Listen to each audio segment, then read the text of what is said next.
ये आदमी कर क्या रहा है अंदर? बाहर निकलने का नाम ही नहीं ले रहा। सो गया है क्या अंदर? कमाल के लोग, दूसरे के टाइम की तो कोई वैल्यू ही नहीं।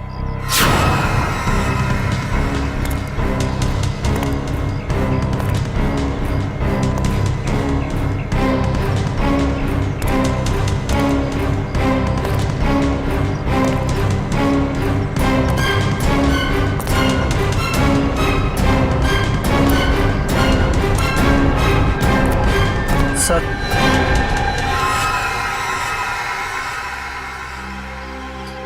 इतना लेट? ये सर्विस है तुम्हारे रिजॉर्ट की? सॉरी सर, आपने कैंची मांगी थी, वो तो नहीं मिली। चाकू लेकर आया, इससे काम हो जाएगा। तो ब्लडी लाउजी पीपल, 10:30 हो गए, मीटिंग्स करनी है, अपॉइंटमेंट्स है, और अंदर ये आदमी बैठ के धरना दे रहा है। सर, आप अंदर नहीं जा सकते सर। हेलो भैया, सुन रहे हैं आप? ओ भाई साहब, जल्दी कीजिए, मुझे लेट हो रहा है। शराफत नाम की भी कोई चीज होती है, घर ही बनाकर बैठ गए हो। इग्नोर करने की भी हद होती है यार। अरे सुनाई दे रहा है कि नहीं आपको कुछ?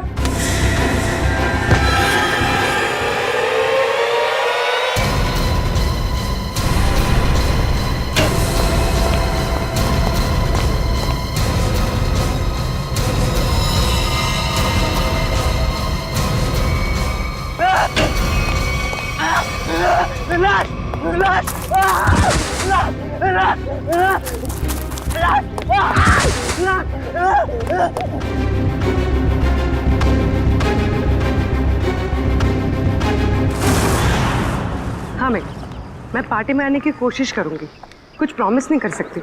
मेरा जॉब ही कुछ ऐसा है यार, कभी भी कुछ भी हो सकता है। ठीक है, चल अब मैं रखती हूँ, बाय। नहीं, बिल्कुल नहीं चलेगा। रात को 1 बजे 2 बजे कोई भी कभी भी आके चले जाएगा। जवान लड़की के घर में रात के टाइम में किसी लड़के का आने का मतलब हम अच्छी तरह से जानते हैं। क्या चल रहा है यहाँ पे? हाँ, और ये रो क्यों रही है? आप इनसे ही पूछिए ना, इसने क्या चाला रखा है यहाँ पे। देखिए मैडम, ये सोसाइटी है और हम सब फैमिली वाले हैं, और ये कैसी कैसी हरकतें करके रखी हैं यहाँ। हरकतें? आपका क्या मतलब है? इसका मतलब ये है कि ये दोनों लड़के रात बिरात इसके घर आते हैं, दरवाजा खटखटाते हैं, शरारत करते हैं। और तुम एक बात कान खोलकर सुन लो, तुम यहाँ से खुद से चली जाओ, नहीं तो हम सब मिलकर तुम्हें जबरदस्ती यहाँ से निकाल देंगे। एक मिनट, शांत हो जाइए आप लोग। कौन है ये लोग? मुझे नहीं मालूम कौन है ये।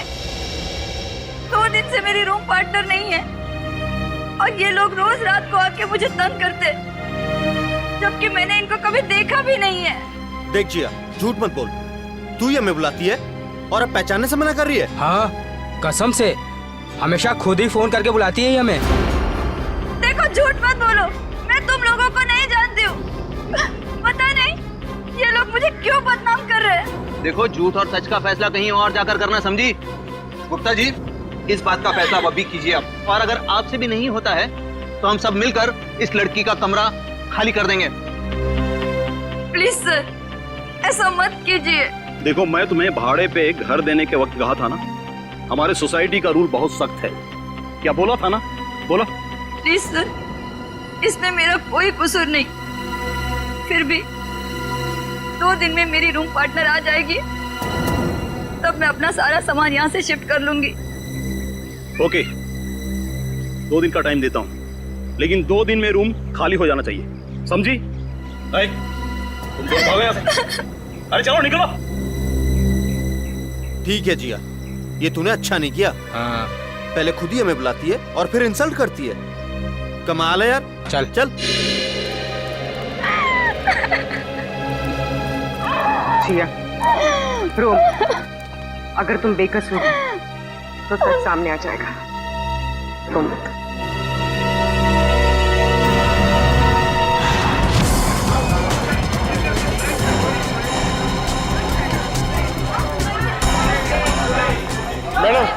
मैडम मेरा बिल बनाइए फौरन। सुनिए, जरा शांत हो जाइए। देखिए, यहाँ पर खून हुआ है। जब तक हमारा इन्वेस्टिगेशन पूरा नहीं होता, कोई ये होटल छोड़कर नहीं जाएगा। मैडम, आप भी ध्यान में रखिए, कोई भी गेस्ट नहीं जाएगा यहाँ से, समझे?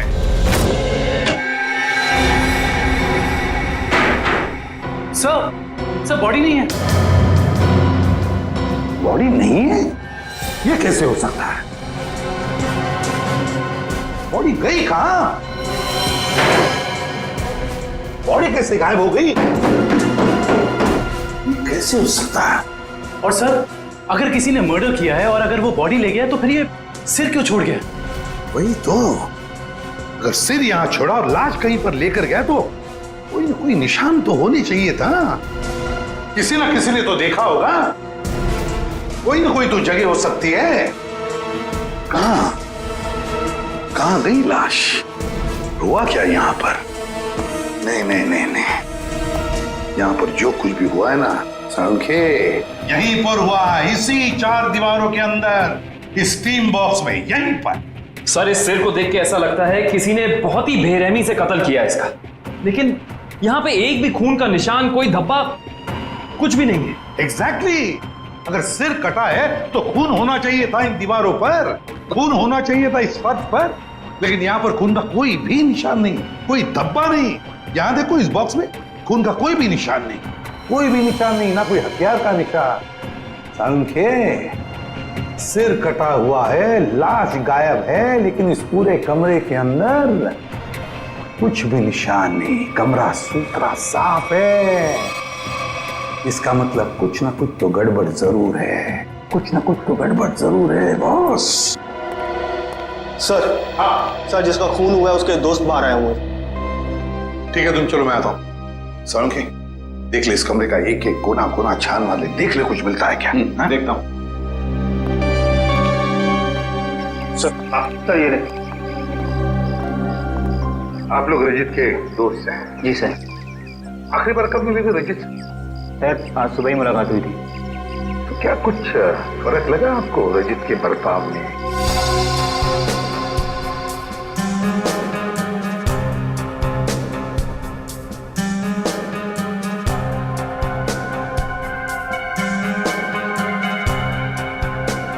सर, ऐसी तो कोई बात नहीं है। इनफैक्ट हम जिम से साथ में ही आ रहे थे, कॉरिडोर में मेरी उससे बात भी हुई। बहुत फ्रेश और बहुत खुश लग रहा था वो। अरे रजित, कैसी रही तुम्हारी मसाज? हाँ, हल्का महसूस कर रहा हूँ। सेमिनार के लिए आए पर ऐसा लगा वेकेशन के लिए आए मुझे लगा तुम वाकई में वेकेशंस के लिए ही आए हो। अरे कहीं सेमिनार में सो मत जाना। नहीं, मैं आधे घंटे के लिए स्टीम बात कर लूँ, फिर टॉक्सिन्स भी क्लीन हो जाएंगे और मैं फ्रेश भी लगूंगा। सर, उसके बाद हम दोनों यहाँ स्टीम रूम में आए और वो स्टीम रूम का अटेंडेंट रिकी, सर रिकी ने ही स्टीम रूम तैयार किया था रजित के लिए। Good morning sir. Good morning Ricky. 10 बजे का अपॉइंटमेंट है मेरा। Yes sir. सर, आप साइन कर दीजिए। Thank you sir. आइए सर।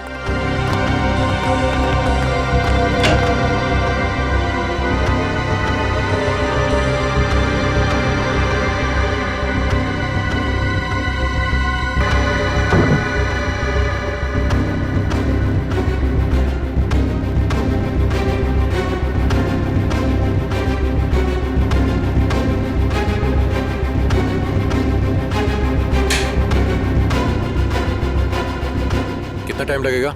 सिर्फ 25 मिनट। चल रजित, एंजॉय कर, ब्रेकफास्ट में मिलते हैं। चल ठीक है, ओके। स्टीम रूम का अटेंडेंट रिकी। रिकी, ये स्टीम रूम का अटेंडेंट रिकी कहाँ है? जरा बुलाओ उसे।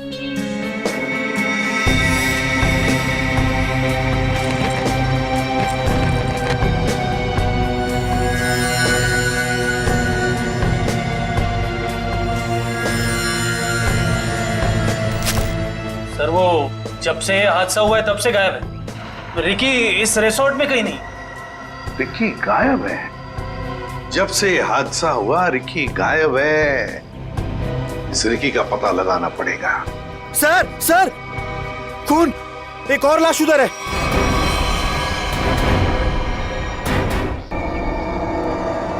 ये हो क्या रहा है आपके होटल में? हाँ, एक सिर मिला है जिसकी लाश गायब और अब ये दूसरा खून। सर मैं तो खुद परेशान हूँ, ये क्या हो रहा है मुझे समझ नहीं आ रहा सर। अब बाहर फेरिए।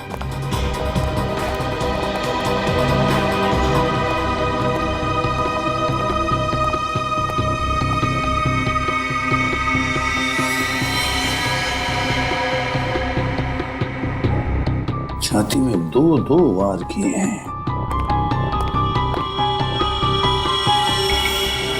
सर काफी गहरा है, पूरी ताकत से वार किया गया। हाँ,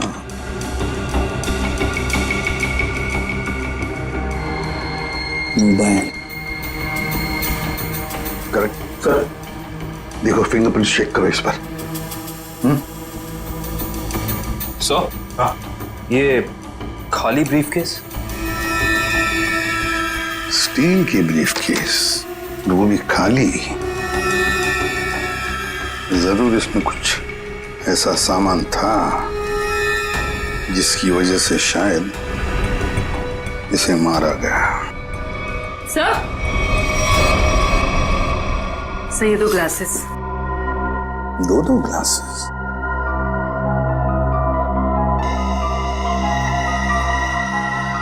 लिपस्टिक वगैरह के तो कोई मार्क नहीं, लेकिन एक बात तो पक्की है कि यहाँ पर इसे मिलने कोई आया तो था जरूर। कोई ऐसा आदमी जिसे ये शायद जानता था, जरूर जानता होगा उसे। क्या नाम क्या था इस गेस्ट का? सर विनय नाम था इनका, और यहाँ पे होने वाले सेमिनार के लिए आए थे। विनय? तो इससे मिलने अगर जो भी कोई आया होगा उसका रिकॉर्ड तो हमें रिसेप्शन से मिलेगा ही ना? जी सर।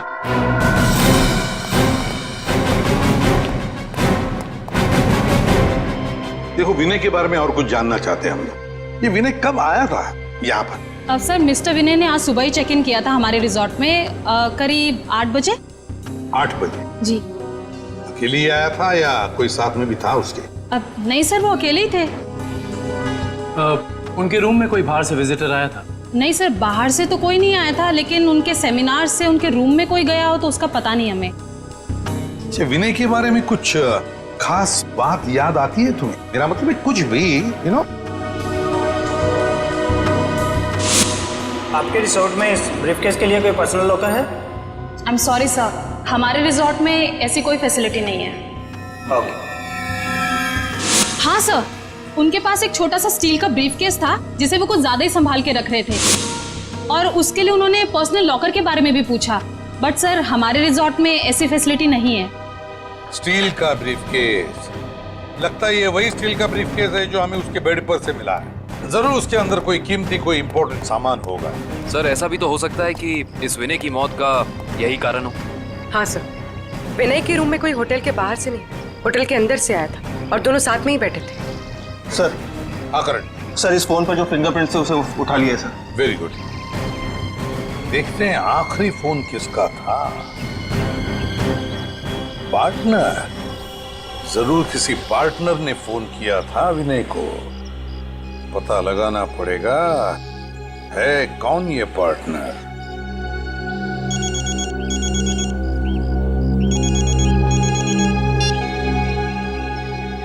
हेलो, हाँ तुम आज से ही काम शुरू कर दो, ये जरूरी है।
जिया,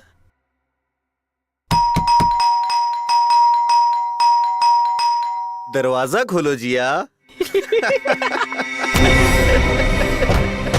जिया, जिया, जिया दरवाजा खोलो वरना तोड़ देंगे हम, बता रहे हैं हम बस।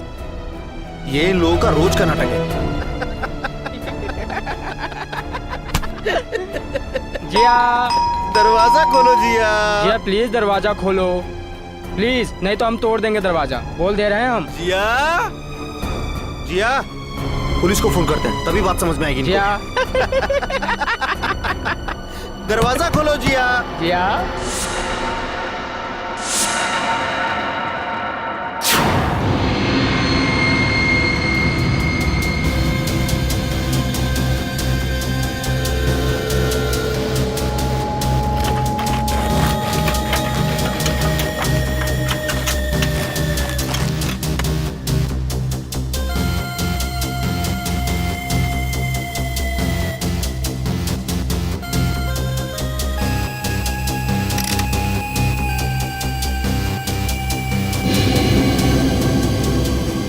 सर, आता रहेगा।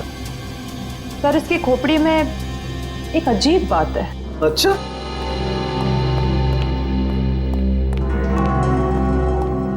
क्या अजीब बात है?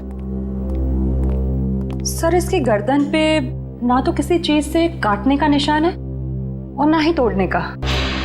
लेकिन कोई ना कोई निशान तो जरूर होना चाहिए। हाँ, कोई निशान तो होना ही चाहिए। अगर हथियार का नहीं है तो किसी और चीज का निशान होना चाहिए जिससे मारा गया। और इसकी खोपड़ी का अंदर का हिस्सा बिल्कुल खाली है। ऐसा लगता है जैसे कि सारी चीजें पिघल कर बह गई हो। ऐसा कैसे हो सकता है तारिका? इसके अंदर कोई मोम तो होता नहीं, खून है, मसल्स हैं, टिश्यूज हैं। हाँ, लेकिन ये खोपड़ी बिल्कुल खाली है। अच्छा तारिका, इसकी खोपड़ी में से जो फ्लूइड निकला था, तुम उस फ्लूइड को चेक करो, उसमें जरूर कुछ ना कुछ मिलेगा। सर,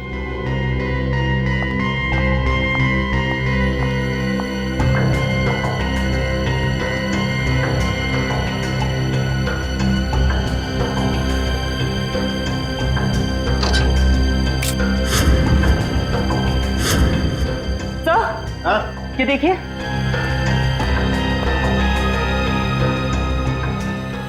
अरे एसिड, इसकी खोपड़ी के अंदर एसिड। सर इसका मतलब है एसिड या किसी केमिकल से इसके सर के अंदर के हिस्से और इसके शरीर को पिघला दिया गया और फिर स्टीम बॉक्स के ड्रेन पाइप से बाहर निकाला गया। हाँ, और वो भी 30 मिनट के अंदर। सर ये कैसे हो सकता है? हमने तो पढ़ा था कि कॉन्सेंट्रेटेड एसिड में किसी भी बॉडी को पिघलने के लिए कम से कम 20 घंटे लगते हैं। You're right, श्रेया, 20 घंटे ही लगने चाहिए, लेकिन इस केस में ऐसा नहीं हुआ। एक और बात, इस ड्रेन पाइप में मुझे कैल्शियम फॉस्फेट, जिससे इंसान की हड्डियां बनती हैं, वो और कुछ टिश्यूज के टुकड़े मिले हैं। मुझे लगता है जिस एसिड से इस आदमी के शरीर को पिघलाया गया है, ये एसिड किसी की इन्वेंशन है, कोई नई खोज। हाँ सर, उस बॉटल के निचले हिस्से से जो निशान बना था जिस केमिकल से, वो भी एसिडिक है और हमारे किसी केमिकल से मैच नहीं करता। लेकिन सर, अगर इस एसिड ने रजीत की बॉडी को पिघला दिया तो फिर वो स्टीम बॉक्स क्यों नहीं पिघला? वो इसलिए क्योंकि ये एसिड किसी मेटेलिक चीज को नहीं पिघलाता है, और इसीलिए इस एसिड को कांच की बोतल में रखा गया था। सर फिर तो उसे बहुत दर्द हुआ होगा। नहीं वंश, मुझे नहीं लगता है इसे दर्द महसूस हुआ होगा। क्यों सर? क्योंकि श्रेया पहले इसे बेहोश कर दिया गया था। मतलब पहले इसे बेहोश किया गया, फिर मारा गया, उसके बाद स्टीम बॉक्स की ड्रेन पाइप से बहा दिया गया। बहुत ही डरावना और भयानक तरीका है किसी की जान लेने का। हाँ, और बहुत ही अजीब भी। ये सब कैसे किया गया होगा, ये कौन सा एसिड है, ये सब पता लगाने के लिए मुझे थोड़ा वक्त लगेगा। लेकिन सर, अगर ये किसी का आविष्कार है, नई खोज है, तो जाहिर सी बात है उसने उसके पेटेंट को रजिस्टर करवाया होगा। बिल्कुल करवाया होगा।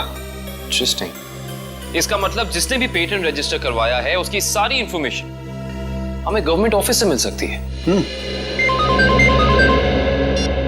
हेलो, क्या रजीत का?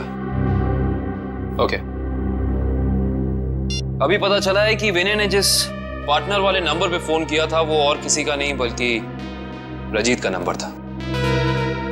इसका मतलब विनय और रजीत एक दूसरे को जानते थे और रिजॉर्ट में विनय के कमरे में हमें जो 2 ग्लासेस मिले थे उनमें से एक ग्लास शायद रजीत का था।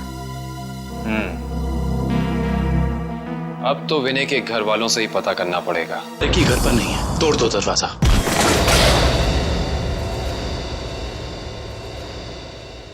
चेक करो।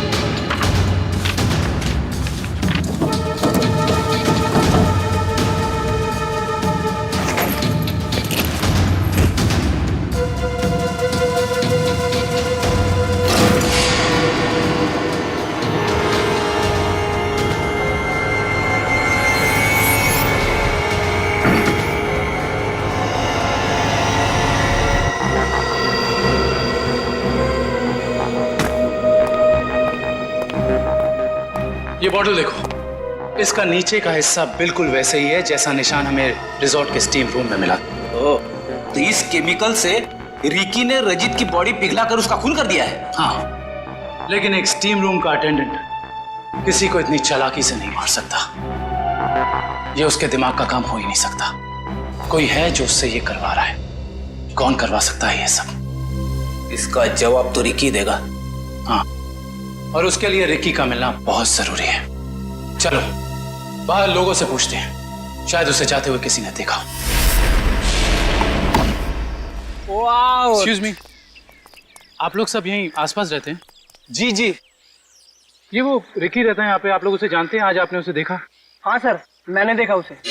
बड़ी जल्दी में लग रहा था और एक बैग भी था उसके हाथ में। अच्छा, यहाँ से किस तरफ गया था वो? सर उस तरफ। उस तरफ? हाँ सर, एक ट्रक आया और रिकी उस पे बैठ के निकल गया। थैंक यू, चलो उस डायरेक्शन में देखते हैं।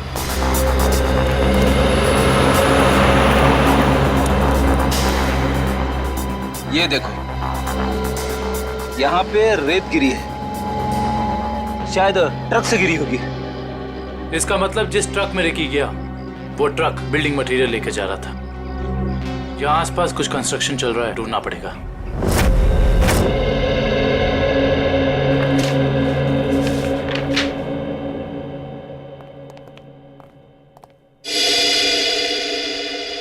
जी कहिए।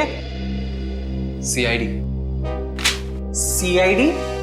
जी, पिछले हफ्ते में जितने भी एसिडिक केमिकल्स को पेटेंट कराया गया है उन्हें रजिस्टर करवाने वालों के नाम और पते हमें चाहिए। केमिकल का कोई नाम भी तो होगा। आप वो फाइल हमें दे दीजिए, हम खुद ढूंढेंगे। ठीक है।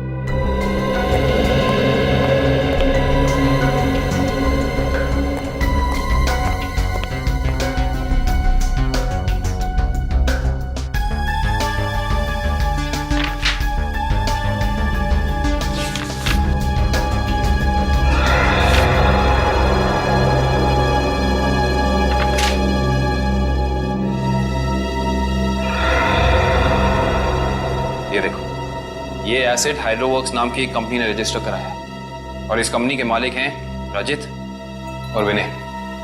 इसलिए विनय के सेल फोन पे रजित का नंबर पार्टनर के नाम से सेव था। रजित अपने खोज से मरा और उसका पार्टनर विनय एक बंद कमरे में मरा हुआ मिला। इंटरेस्टिंग। ये केस तो और भी ज्यादा उलझता जा रहा है। नैना जी, हमें भी बहुत दुख है विनय की मौत का। हम आपका ज्यादा वक्त नहीं लेंगे। हाँ, लेकिन आपसे थोड़ी जानकारी चाहिए हमें। मुझे तो अभी भी समझ नहीं आ रहा कि विनय से किसी की क्या दुश्मनी हो सकती है। बेहद शरीफ और मिलनसार इंसान थे मेरे विनय। अच्छा, ऐसा कोई हादसा या कभी उनकी किसी के साथ कोई तू तू मैं हुई हो या कोई दुश्मनी, कुछ याद है आपको? दुश्मनी तो कोई नहीं थी, पर हाँ कुछ दिनों से उन्हें कुछ धमकी भरे फोन जरूर आ रहे थे। धमकी? कौन थे ये लोग? मालूम नहीं, पर मैंने बहुत समझाया उन्हें कि उन्हें जाके पुलिस में कंप्लेन कर देनी चाहिए, पर उन्होंने मेरी एक ना सुनी। कहते रहे कि कोई मजाक कर रहा होगा, सीरियसली लिया ही नहीं इस बात को। नैना जी, आप हमें हाइड्रो वर्क्स के बारे में क्या बता सकती हैं?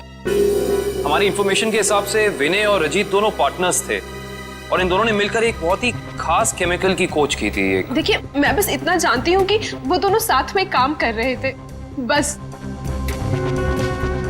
देखिए नैना जी, उसी केमिकल का इस्तेमाल करके पहले किसी ने रजीत को और फिर विनय को मार डाला। ऐसा कैसे हो सकता है? वो केमिकल तो विनय अपने साथ लेकर जाने वाले थे एक ब्रीफकेस में। उन्हें सेमिनार में कुछ पेपर सबमिट करने थे और वही उन्हें रजत से भी मिलना था।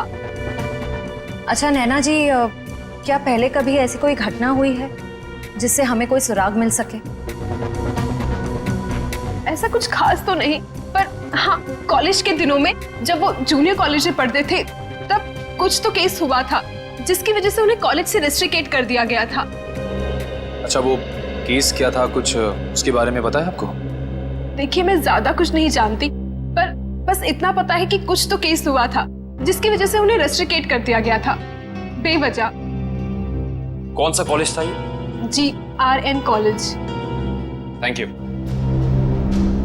विनय और रजीत के खून का इस कॉलेज की घटना से क्या संबंध है, पता करना पड़ेगा।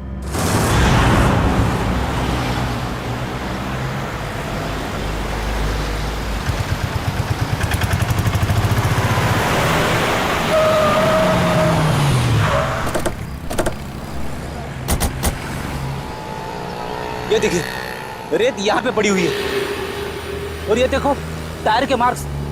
इसका मतलब ट्रक यहाँ पे आके रुक गया था, लेकिन ये कंस्ट्रक्शन का काम भी तो बंद है। यही वजह है कि अब हमें ये पूरी जगह चेक करनी होगी। आओ अंदर चलकर देखते हैं।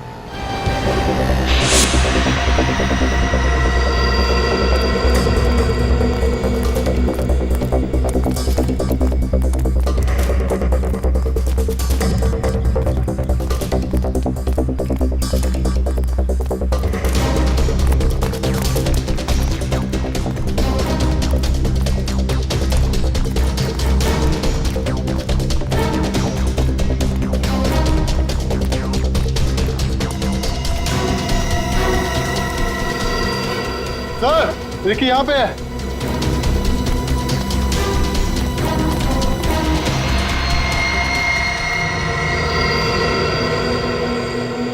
रिकी, रिकी, ये तो ठंडा पड़ गया।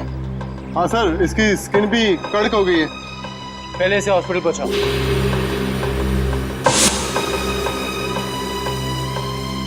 इशिता, एम्बुलेंस बुलाओ।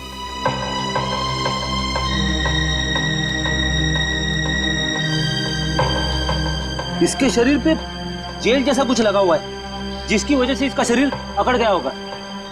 और ये देखिए, आसपास के पत्थरों पे भी जेल जैसा ही है। ये देखो,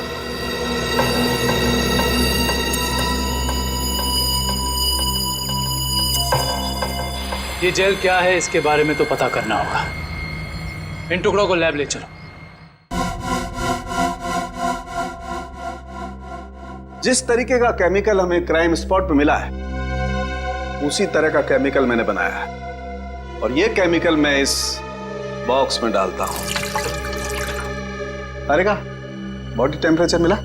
नॉर्मल है सर। गुड। इस स्टीम बॉक्स में जो बॉडी है, ये लगभग इंसान की बॉडी की जैसे ही। आपका कहने का मतलब है क्लोन की तरह? ऐसा ही समझ लो। अब इस मशीन में हमने जो केमिकल डाला है, उसकी स्टीम हम इस स्टीम बॉक्स में पास करते हैं। लगभग 30 मिनट तक हम स्टीम पास करते हैं। उसके बाद देखते हैं क्या होता है।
गजब हो गया सर, 30 मिनट में पूरी बॉडी डिसॉल्व हो गई।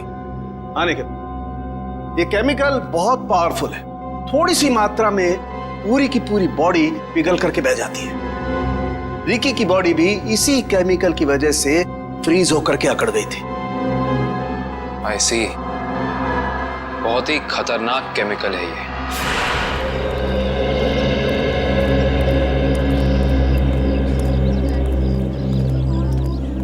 एक्सक्यूज मी, हम लोग सीआईडी से 2005 के केस के सिलसिले में आपसे थोड़ी पूछताछ करनी थी। 2005? ये तो बहुत पुराना केस है, लगभग 9 साल पुराना। आप रमेश जी से पूछिए, वो यहाँ के सीनियर हैं। Thank you. रमेश जी,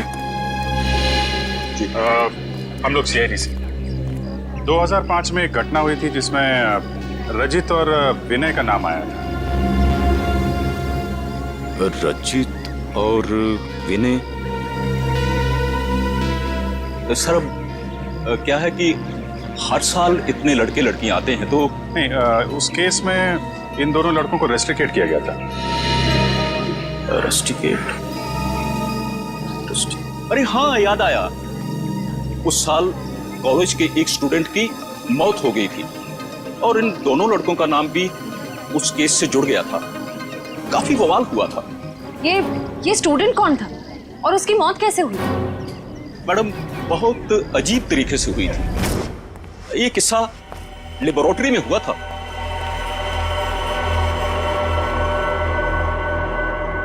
इतनी देर तक कौन काम कर रहा है? कौन काम कर रहा है?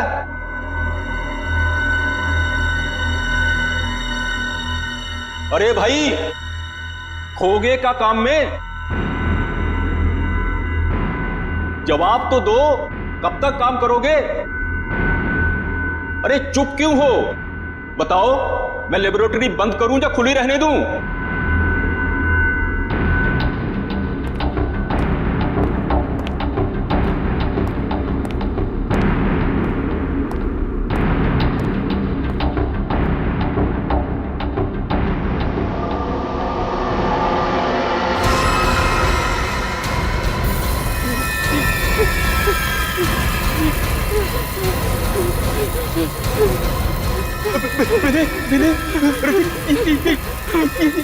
ये देखो संपत को क्या हो रहा है? सर बचाइए इसे, प्लीज सर बचाओ इसे। सर देखिए ना संपत को क्या हो रहा है। सर देखिए ना। क्या कुछ करो भाई। सर क्या हो रहा है, देखिए ना सर बहुत भयानक था वो। ऐसा मैंने पहले कभी नहीं देखा था। एक आदमी खड़ा था और खड़े खड़े पिघल गया। संपत नाम था उसका, पुलिस केस भी हुआ था और विनय और रजित को रेस्ट्रिकेट किया गया था।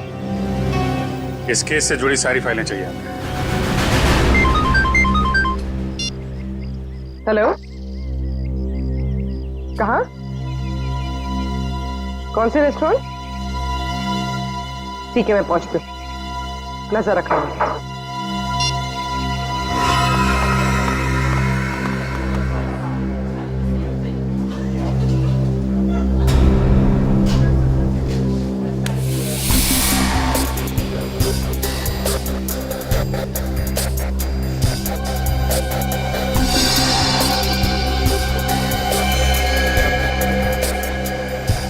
मजा तो आता है यार। अरे काहे का मजा यार? पता है, रात को जैसे ही जाते हैं ना उसके घर के सामने, तभी चौकीदारों को पटाना पड़ता है।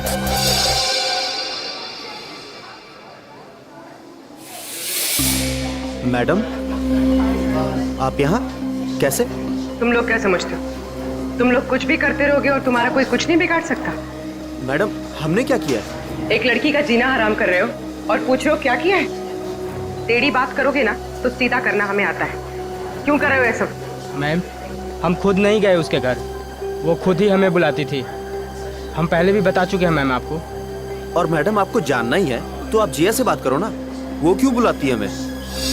वो झूठ नहीं बोलती है सर, हम सच बोल रहे हैं सर, हमारा यकीन कीजिए प्लीज। हाँ जानता हूँ, राजा हरिश्चंद्र के चेले हो ना तुम लोग। देखो, लास्ट चांस करो, सच सच बताओ, उस लड़की को क्यों परेशान कर रहे हो?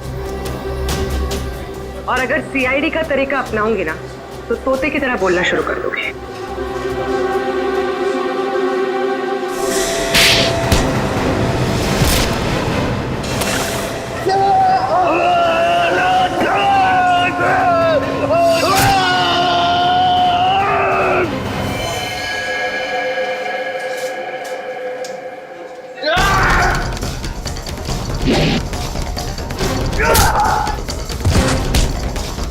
लड़कियों को छेड़ता है।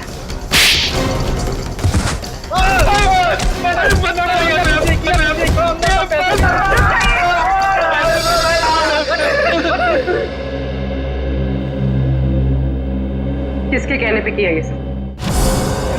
एक्सपेरिमेंट हो रहा था साइंस लैब में 2005 में और बेस्ट इन्वेंशन करने वाले को स्कॉलरशिप मिल रही थी। ये तो स्टूडेंट पिघल के मर गया था संपत। इसने एक स्पेशल एनेस्थीसिया बनाया था बेहोश करने की दवा जो किसी भी मसल को 5 मिनट के लिए फ्रीज कर सकती थी। और ये रजित और विनय इन्होंने एक ऐसा केमिकल बनाया था जो किसी भी चीज को 30 मिनट के अंदर पिघला सकती थी। सर ये देखिए।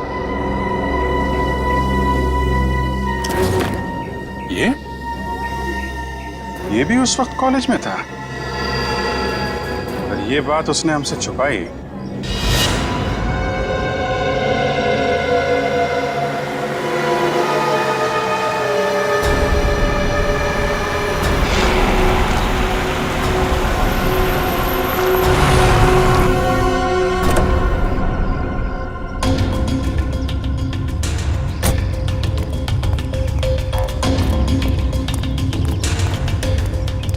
पैसे लिए? हाँ, ये देखो।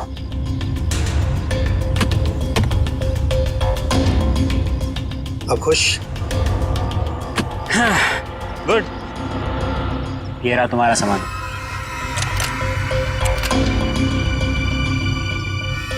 तो ये है दुनिया का सबसे बड़ा आविष्कार जो अब मेरा होगा।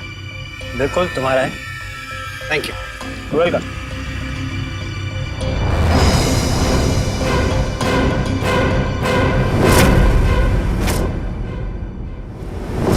ये छुप छुप के क्या कर रहे हो? हैं? क्या कर रहे हो छुप छुप के? आगे मत बढ़ना, वरना ये बोतल इसी के साथ मैं फोड़ दूंगा। मत बढ़ना आगे, कह रहा हूँ आगे मत बढ़ना, नहीं तो ये मारा जाएगा। तुम यहाँ से जा नहीं सकते हो, छोड़ो उसे। आगे नहीं बढ़ना। कहा ना, मैं झूठ नहीं बोला, झूठ नहीं बोला मैं। पीछे रहो, आगे मत बढ़ना।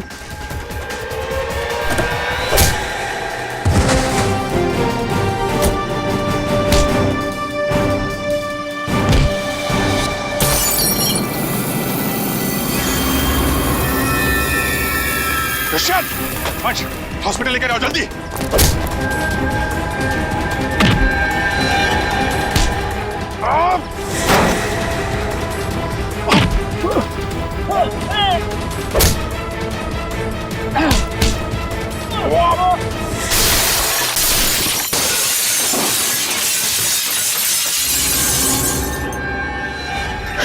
हाँ, मैं नहीं मारा उसे।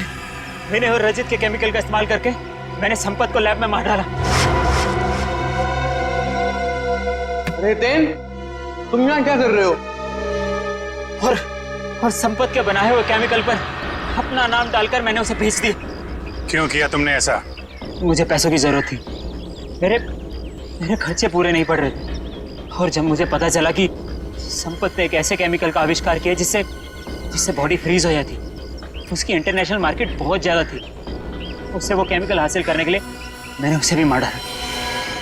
रजित और विनय को उन्हीं के खोजे हुए केमिकल से मार दिया और केमिकल बेच के पैसा कमाना चाहते थे, क्यों?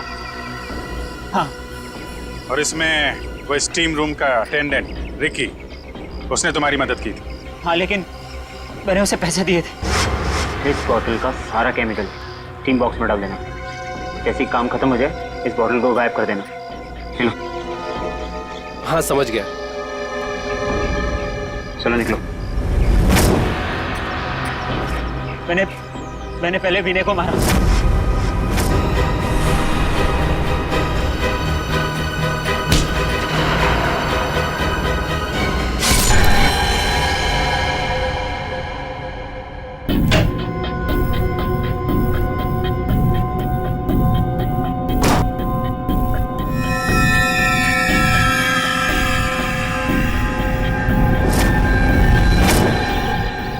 और फिर रिकी की मदद से मैंने रजित को खत्म कर दिया।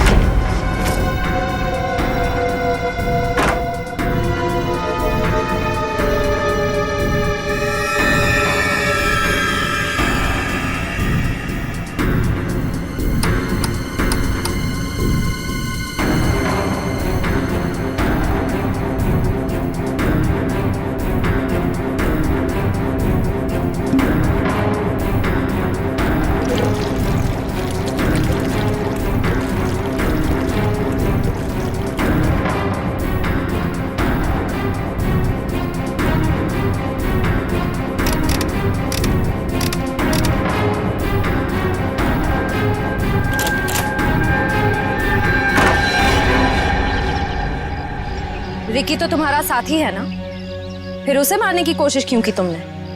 रिकी मुझे ब्लैकमेल कर रहा था। मैं सोच रहा हूँ कि जुबान भी कितनी कीमती चीज है, अगर फिसल जाए तो करोड़ों का नुकसान करा दे, इज्जत गवा दे, फांसी चढ़वा दे। मतलब वो केमिकल की बोतल मेरे सीने में 2 मर्डर्स के राज बहुत ज्यादा है। जुबान झेल नहीं पाएगी, वजन तो करना ही पड़ेगा। लो पैसे पकड़ो और अपना मुंह बंद रखो, समझे? उसी केमिकल से मुझे डरा रहा था। क्या करता? जरूरत थी और मजबूरी। Shut up! समाज की भलाई के लिए की गई खोज का गलत इस्तेमाल किया है तुमने। 3 खून किए हैं। तुम जैसे लोगों के लिए कानून ने भी एक खोज की है, फांसी। आप लोगों को जरा सा भी एहसास नहीं हुआ कि आप लोग सब मिलकर एक अकेली लड़की के साथ इतनी नाइंसाफी कर रहे थे? कोई इस तरह से परेशान करता है किसी को? बोलिए। सॉरी मैडम, ये रमेश जी को अपना फ्लैट बेचना था और उन्हें अच्छा बायर भी मिल गया था, इसीलिए सब। और मैडम, जिया घर खाली करना भी नहीं चाह रही थी और उसके लीज एग्रीमेंट को खत्म होने में अभी टाइम था। मैडम, ये रमेश जी ने एक दिन आकर हमें अपनी तकलीफ बताई और हमसे हेल्प मांगी। तो आप लोग ने मिलकर ये ड्रामा किया, एक लड़की के कैरेक्टर पर कीचड़ उछाला। आप लोग ऐसा कर कैसे सकते? और रमेश जी, आप पैसों के लालच में इंसानियत भूल गए। सॉरी मैडम, मुझसे गलती हो गई, अब ऐसा नहीं होगा। जिया अब यहीं रहेगी, इसी फ्लैट में। जिया, मुझे माफ कर दो। I am really sorry. Please sir, sorry बोल के मुझे शर्मिंदा मत कीजिए। थैंक यू मैम, आपने मेरी बहुत हेल्प की, वरना मैं अपने पेरेंट्स के पास वापस चली जाती। देखो जी, कभी घबराना नहीं, अपने हक और अपने सम्मान के लिए हमेशा लड़ना, समझे? Best of luck. Thank you.